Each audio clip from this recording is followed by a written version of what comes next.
Tu fais ta... Je voulais demander quelque chose. Allons-y, maman. Par exemple, on discutait aussi de quelque chose ici. Tu dis la voix intérieure, là.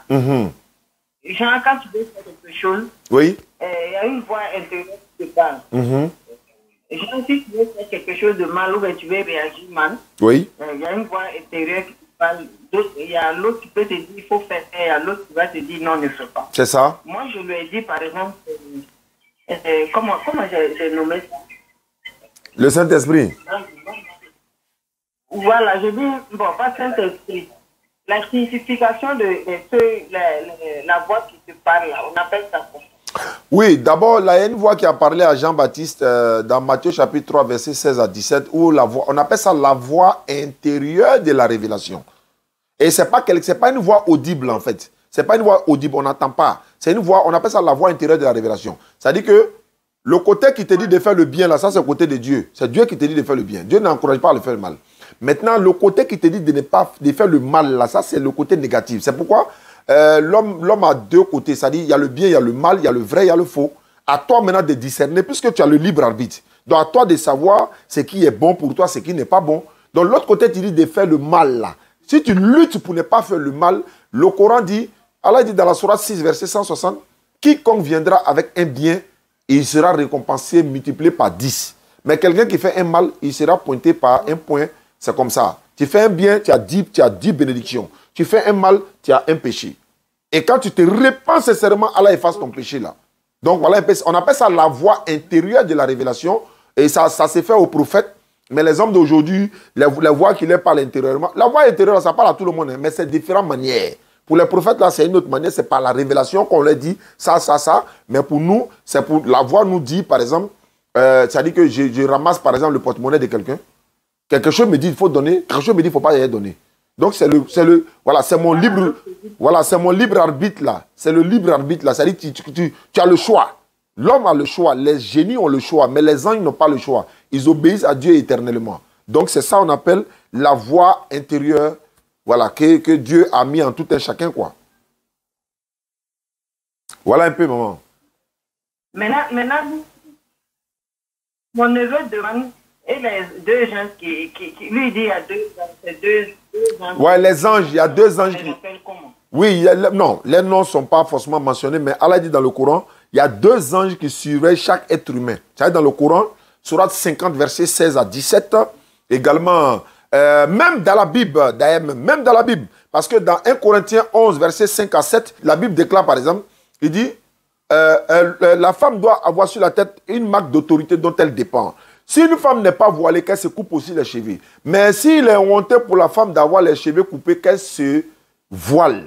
Et à cause des anges, tu as entendu? À cause des anges, la femme doit avoir sur la tête une marque d'autorité dont elle dépend. Ça veut dire quoi? Si une femme est dénudée, on voit ses cheveux, on voit son corps, les anges qui sont chargés de surveiller les hommes, là, les êtres humains, ils te quittent. Ils quittent derrière toi. Parce qu'ils ne sont pas là pour regarder ta nudité. Ou encore, c'est pourquoi tu vois les femmes qui se promènent avec des mini-jibs, les têtes dévoilées, tout ça. Ils ont tous les problèmes de génie. Et tout là. C'est ça qui fait. On vous dit de vous couvrir, de vous bien vêtir. Par contre, les anges là. Si les anges qui c'est le démon qui vient. Quand un ange est là, le démon n'a pas qu'à devenir. Mais quand l'ange ça va là, c'est le démon qui vient. C'est pourquoi il faut être toujours en état de pureté, en état d'ablution, en état de... Voilà, il faut parler toujours à faire de Dieu. Tu vois un peu, pour que ceux-là s'éloignent de toi.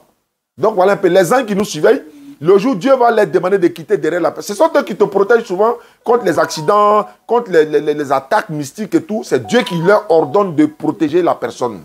Le jour Dieu va leur demander de quitter, ce jour-là, l'ange de la mort vient prendre ton âme.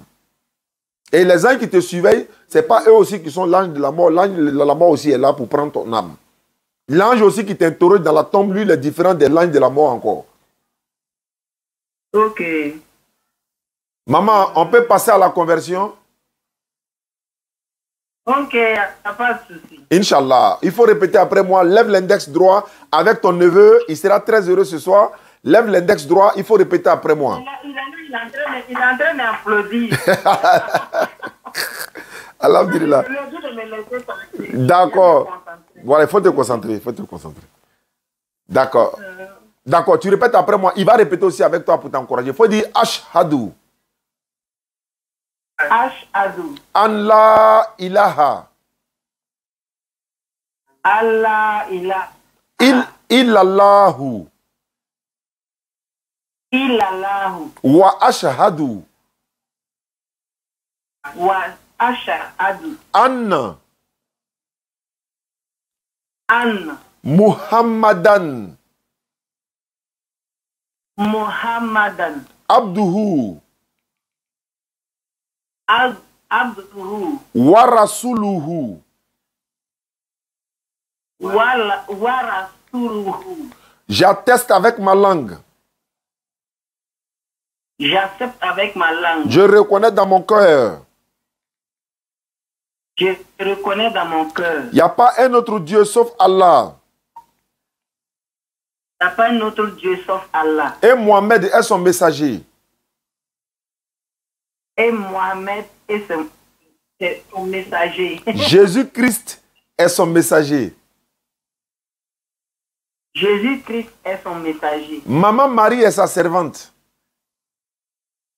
Maman Marie est sa servante. Voilà, c'est fini. Il faut descendre les mains, il faut descendre l'index. Alhamdulillah. Maman, tu es musulmane à l'instant, depuis le Burkina Faso. Je vais donner ton numéro à Papa Moïse Amego. Il va t'appeler, il va venir te rendre visite à la maison de ma part parce qu'il est le président de la DDA au Burkina. Il sera très heureux de t'encourager, de te montrer un peu le B.A.B.A.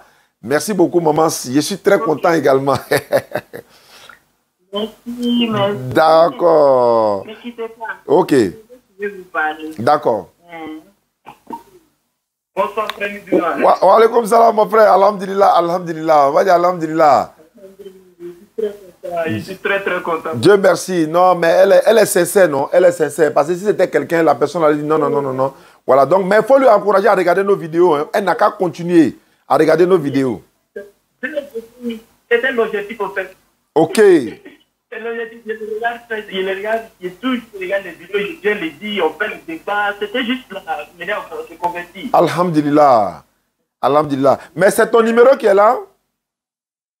Oui, c'est mon numéro personnel. Donc, il a donné à Papa Moïse Amego, il va t'appeler. Ok.